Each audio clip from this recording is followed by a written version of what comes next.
Hi everyone and welcome to another Hearthside chat. I'm Jacqueline and today we have Ellie Fuller with us, who is joining us all the way from Vermont on the east coast of America. Um, and before we get into introducing Ellie and chatting about what she'll be offering at the camp, let's just have a moment of gratitude. So for me today, I'm really grateful for the little blackbird that came and sat on the water butt right next to me while I was working outside and sang his beautiful song before flying away. Hmm. Annie, would you like to share some gratitude? Yeah, I'm really grateful for the warm sunshine and the dandelions that are blossoming and seeding all around me on the grass. Mm, fabulous. Well, thank you for being with us today, Ellie. Thanks for saying yes to being on the Hearthside chat. So, Ellie, you're going to be offering a new guild this year, which is the Tanning Guild, and I understand you're doing that together with your partner and colleague. So yeah, I don't know much about you at all. We just had a little bit of a chat, so I do know you're in Vermont. I know sounds like you've been very heavily involved with eight shields in one form or another for a long time. Hmm. So yeah, please introduce yourself to our audience. Yeah, thank you. Um, yeah, so I grew up in Sussex, um, and was yeah, part of part of all these things and Nature Connection and Eight Shields for since I was a teenager, lucky enough to spend lots of time in the woods. And I have kind of ended up following that path into teaching myself. Um, often work with teenagers in the woods. That's really like what I'm passionate about, helping them to find edges and go deeper in the woods. And yeah, in the last few years, I've gotten really into learning how to tan animal skins, processing lots of all the different animals that have come across my path recently, and learning how to do that with tree bark and bark tanning. So that's been something that I'm really excited about. Yeah. So when you say tree bark, how do you actually, I'm jumping straight into what tanning is. How do you use tree Yeah. bark to tan? Well, so there's two main types of natural traditional tanning. One of them is called bark tanning or veg tanning, and it uses the bark of trees that have tannin in them. So tannin is a molecule that helps the trees to be protected from predators because it's really bitter. It's the taste that you get in tea and coffee and wine, and it is a protective thing for the tree. And so basically, you extract it out of the tree bark and then you put it into the um, skin, and then it acts in the same way as a preserving layer, as a preservative in the skin. Basically, is a really simplified version of it. And Mm.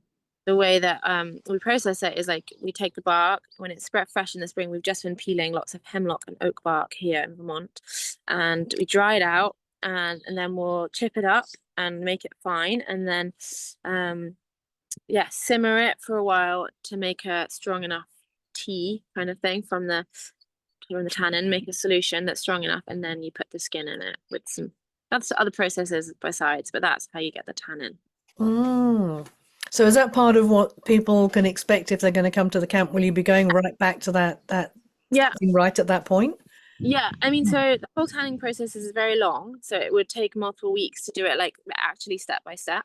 But we will do each of the steps, and we'll just make sure we bring skins and different things and different stages so that people can get to experience every part, because that's a really big part of bark tanning is the bark collection and the processing and the creating of the tannin liquor. Mm. Mm. So I'm also curious now about, how do you collect the bark? Because I know that trees, certainly most trees, can't live without their bark. So how do you go about collecting the bark and not killing the tree in the process? Well, you do kill the tree in the process. We collected it from our friend's property where they've been cutting down trees anyway um, for selling the wood because they're creating some farmland. It's very different here in Vermont, by the way. There's a lot more trees to be cut down. Um, so we're just collecting the bark from those trees. Um, but other times, there's usually we find some way to get in contact with people that are anyway cutting down the trees that need to be cut down for other reasons and then collecting the bark. If you're just doing a small amount, you could prune a branch of a tree. Um, but generally, if you're wanting to do this at any scale, you need to be cutting down whole trees and collecting the bark from it. Mm.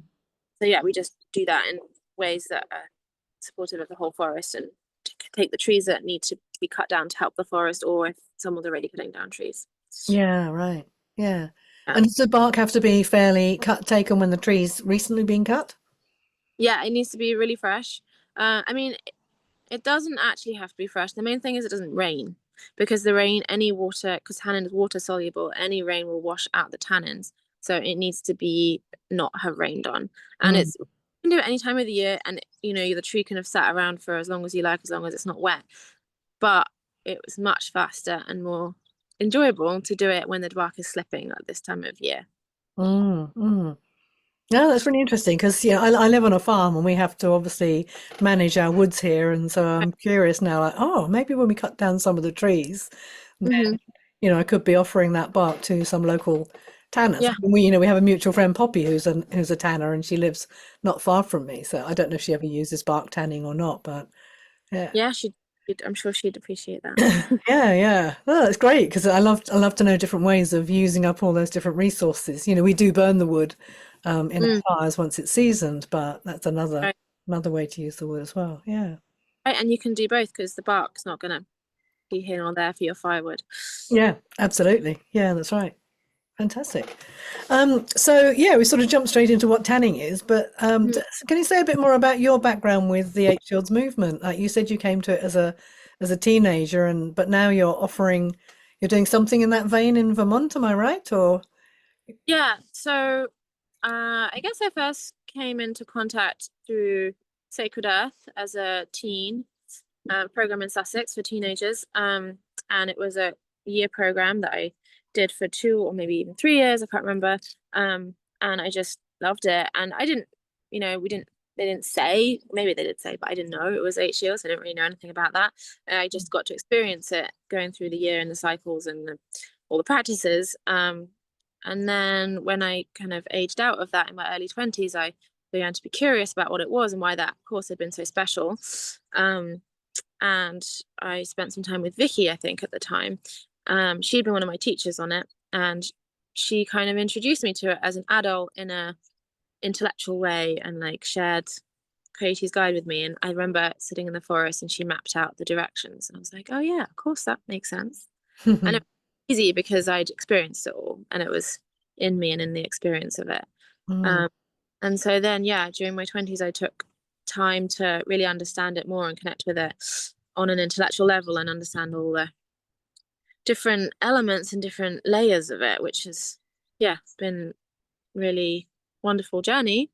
Um, but yeah, it was really all rooted in the experience of it. And mm, then, yeah, once I came to figuring out what I actually wanted to do with my life, beginning I did, in my early 20s, I was a climber and wanted to be a climbing writer. And then after a while, I wanted to figure out what I actually was going to do. And I ended up coming back to, yeah, nature connection. And a lot of that influenced in the practice and the map of the 8 Shields. And so, yeah, then I began working on that same teenage camp in Sussex at Sacred Earth, the Earth Steward Apprenticeship. And then I think that's really where I gained more of an insight into it as a teaching practice. And then, yeah, been part of an organization called the Children's Forest that's really based on the 8 Shields in many ways. And we've been planting forests with children and sharing, yeah, all these practices with a really wide range of children from all kinds of backgrounds, and like also really mainstream backgrounds, which has been really mm, special. And then, yeah, then I went to my one and only art and mentorings when they were art and mentoring still, mhm. in 2019, Yeah. and met my partner Owen there, and he had come from almost the same background over on the other side of the ocean in Vermont, where he'd gone to a really similar, was immersed in a similar nature connection, 8 Shields community. Yeah. Um, so then we just, yeah, joined our lives together and have spent the last few years immersed in my community in Sussex or in his community here in Vermont, Hmm. and spent the last year here becoming more involved in that. Um, and I've recently, this past year, set up my own teenage program that we run seasonally with a friend here who's also a teacher at Vermont Wilderness School, and we've been running. Yeah, we got our last teen camp coming up this weekend, and it's been really exciting to, yeah, be doing my own programs and Mm. bring what I've learned from H Shields and also all the other teachers and mentors in all the different other traditions and lineages that I've had the privilege of learning from together. And yeah, that's kind of a little bit of involvement in it all and where I am with it now. Wow, gosh, yeah, you really have been living and breathing it since you were a teenager, really. And Yeah, I love what you said about it really being in you as well. So by the time Vicky came to sort of explain it at an intellectual level, it was so much part of who you were without you right. maybe even knowing it. Would that be fair? Yeah, right. And it's just, I've explained it to other people since, and it's always funny to try and explain it intellectually because actually it's well, I suppose that's the whole point is it's different ways of living and interacting with people and humans and all the different, the village around you. And yeah, one thing that was really special that helped me see like how much part of my life it's become is that recently my partner and I got married and we had two weddings, one in Sussex and one in Vermont. And we had an acorn for each of our weddings because I realized that actually, even though we were organizing it, we really needed to step out and be held by everybody else. And I was like, well, what's a better way to do that than an acorn, because all of our community know what that is and can hold that. And it was just like so beautiful. Like we had a moment at the beginning where we all stepped into our directions. Well, I didn't, they all stepped into their directions that I'd sort of organized for them all, and then I stepped out of the north, and all of a sudden I was like, oh, I'm held by this incredible community on both sides of the ocean. This was this experience of people that mostly are really familiar with this practice and can now apply it to this ceremony of our wedding, which was really special. Mm. I love that. I love the way you've, yeah, 8 shields to organize a wedding. I mean, why not? It can be Command. for everything. Yeah. Yeah. Yeah, that's beautiful. Wow. Yeah. Um, so you've been at the you said you've been at the art of mentoring camp before. What would you say? I mean, apart from obviously meeting your partner there, what would you say was the standout for you at that sort of, because it was another intergenerational camp, very similar. It's the kind of foundation for what is now the Nature Culture Connection camp. What for you were real standout moments from being at that camp? Mm, yeah, I think the people that I met, particularly, um, I met Linda. Who's the basket maker on the Connection Camp this year. She was the north for me. I was working with the little kids, and I didn't know her at all, but she was. Yeah, it was so special to meet her, and I've had a really lovely friendship and connection with her ever since. Mm. Um, and yeah, so meeting her and spending time with her, and then also just being in connection and meeting lots of other slightly older women than me, mostly women, I think it was. I'm not sure if that was just who I was meeting or if that's who was there. And just feeling like that support of those different intergenerational connections that I don't think I'd really had in my life at that point. Mm. Um, and that, yeah, that was really special. And just yeah, being really supported and held and like feeling the connection to those people.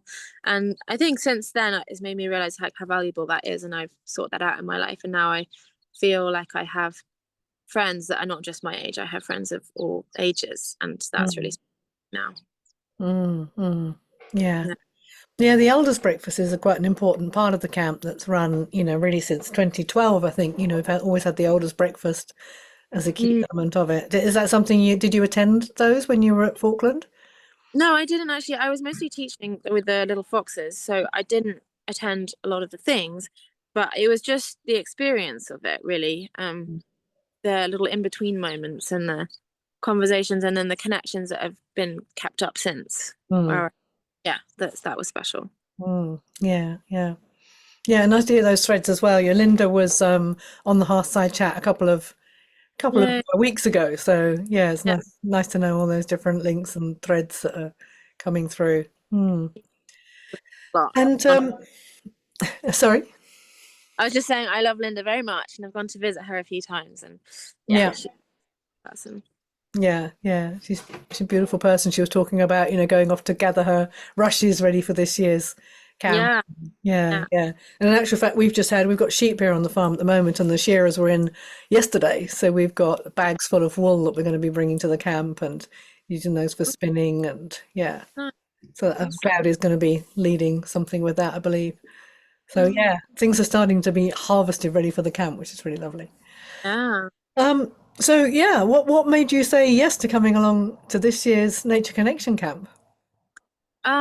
Well, I just, yeah, it's got lots of my favorite people in it, Yeah. and just I'm really curious about how you're doing it now in this new format. And yeah, I loved being at the Art of Mentoring in 2019, and I've been looking for a way to be involved again, and I wasn't able to make it across the ocean this time last year. And yeah, I just really want to see what's being created and how it's being, yeah, how it's flourishing. I'm excited. Mm, great. It was going to be great to have you with us. Um, so going back to tanning again, how long have you been practicing your tanning skills, and what are Yeah. some of the things that they end up being used for? Right. Well, I did start when I was a teenager, very unsuccessfully. Every time I found a dead squirrel, I would skin it and try to tan it. And I had no idea. I think people tried to tell me, but I don't think anyone around me really knew what to do either. And so I made many with eggs and horrible smelling skins that my mother was not pleased about. Um, so I don't know if that counts as practicing, but for many years in that sense. Um, but yeah, in the last, I guess, 3 or 4 years, maybe, I think I've really taken to it in a much more like, yeah, intense way. Mm, Um, I really learned actually how to do it properly from Jessie, Jessie Watson Brown, a tanner in Devon. hmm. Uh, she really taught me a lot, and Yeah. then I really taught a lot to myself by doing it with kids in the woods, because I was just like, I'm going to try this thing. I don't know how to do it, and I'm just going to try it with the kids. And that really teaches you a lot, because they don't mind if you make a mistake and you can just Mm, figure it. And then yeah, then I ended up learning also a lot from this a guy Matt Richards, who's on the west coast of America in Oregon, and he's an incredible like tanner of many many years. Um, so yeah, that's kind of been my process with it. And at the moment, I mostly am just doing things that I want to make for myself or give away.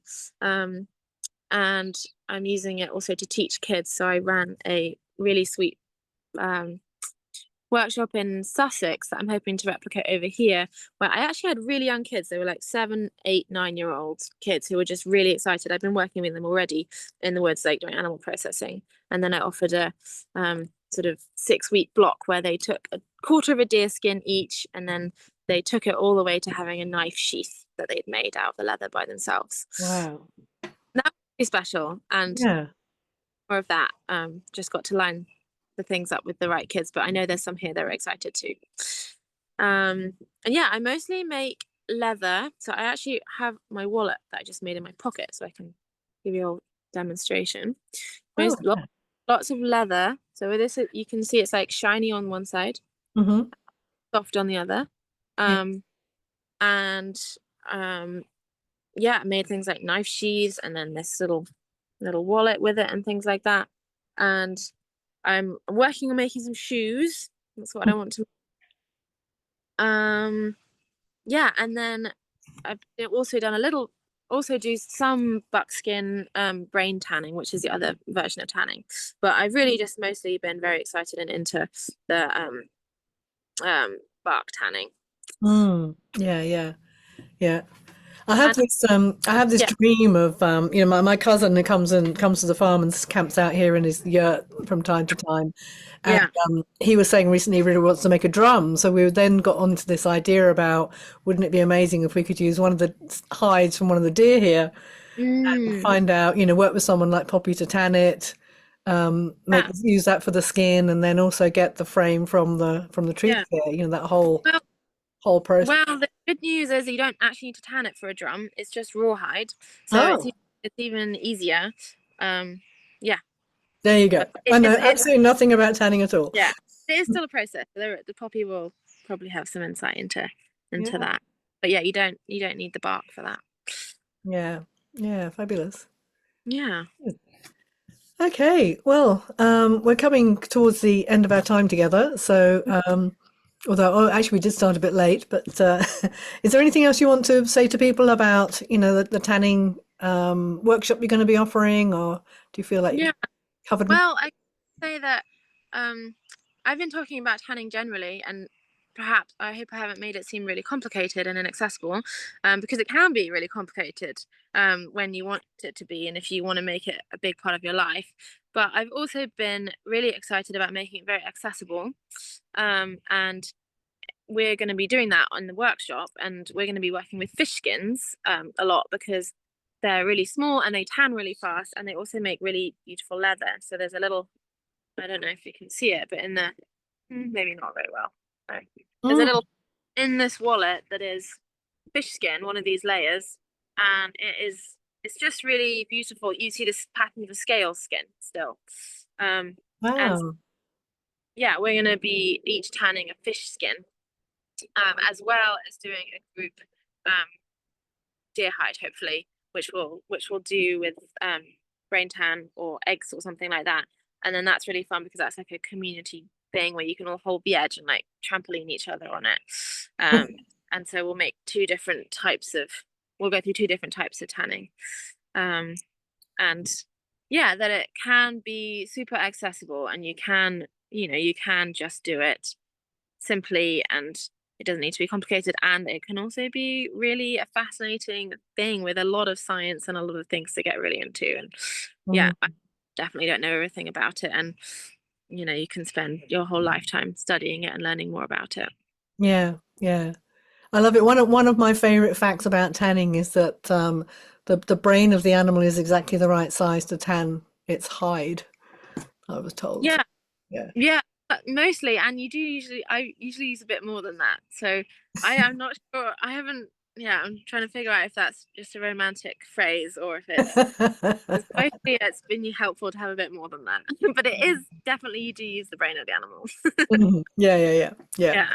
But again, yeah, it's using all the parts, isn't it? It's Yeah. fantastic the way it Yeah, and I works. think that's one of the reasons I really love tanning, is that it's yeah, using a big part of the animal that's usually not, well, not usually in our current way of living, most people are not using the skin.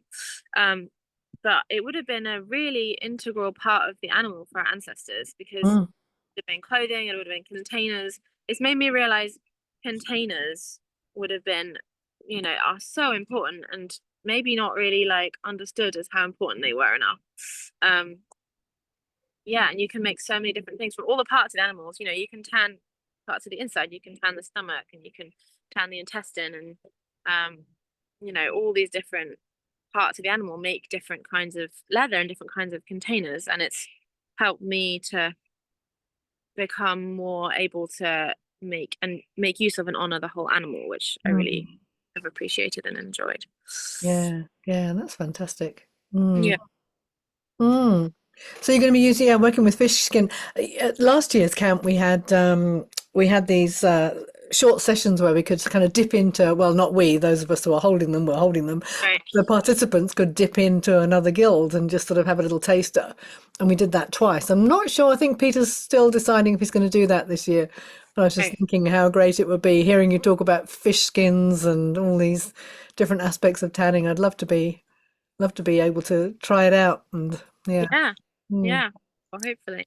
I think Linda and I were talking about we need to have a get together with all the guilds where we all share our stuff with each other, so that we can get to Yeah. experience one Yeah. another's Sure. offerings. Mm. That's one of the most lovely things about this work, is sharing, like Yeah, exchanging skills with other teachers and mentors. yeah, absolutely, definitely. Oh, I'm really looking forward to seeing you at the camp, Ellie. Thank you so much for telling us all about what you'll be Yeah. doing there, and lovely to hear more about what you've been involved with up until now. Yeah, I'm excited about what you're doing over there in Vermont as well. It all sounds like really good work you're up to. Yeah. Yeah. Yeah, I'm enjoying it. Thank you. And I'm really looking forward to being there. Yeah, Owen and I together teaching the guild. We're really excited to see who's gonna come and what we'll create all together. Mm, wonderful. And just remind us again, what are some of the things that people will take away or might take away once they finish with the fish Yeah. skin? tanning We'll have gear? finished fish skin and to get that you'll be able to take home that's ready to make into something. And depending on how dedicated everyone is, maybe we'll begin to make something with it. I'll come with some ideas, but we're not, yeah, I'm not sure yet exactly how dedicated everyone's going to be with that. And then we'll also together tan a deer skin into buckskin, and same again, there'll be an opportunity if we have enough time and energy to make something from it too. But if not, you'll go home with some beautiful materials to make something with at home and some ideas and inspiration of what you can make with it. Yeah, and some great knowledge as well about how to Yeah, get it to I that mean state. that's the thing. We don't want to focus too much on making things because we want to make sure that everyone's like the process of the tanning and the knowledge and the understanding of that is really going to be the focus. And Yeah. um yeah, so lots of understanding of how to do it and having actually done all of the stages and yeah, asking all the questions that you might want to ask about it. Mm. So would it be naive to say, could people go down to their local fishmonger and buy a fish and skin it and tan the skin, or are there particular fish you can use, or how does Yeah. it work? Anything that has scales, so mackerel doesn't work really well at all, or Mhm. doesn't actually work. So anything that has scales, and it's kind of a lot of work for a really tiny piece. So the bigger the fish, the better. But Yeah. yes, I mean that's really where we're getting a lot of skins are sometimes like waste from the fishmongers, or a fish that we buy and don't eat, or fish that we catch and don't eat the skin of. We like skin it so that we keep the skins.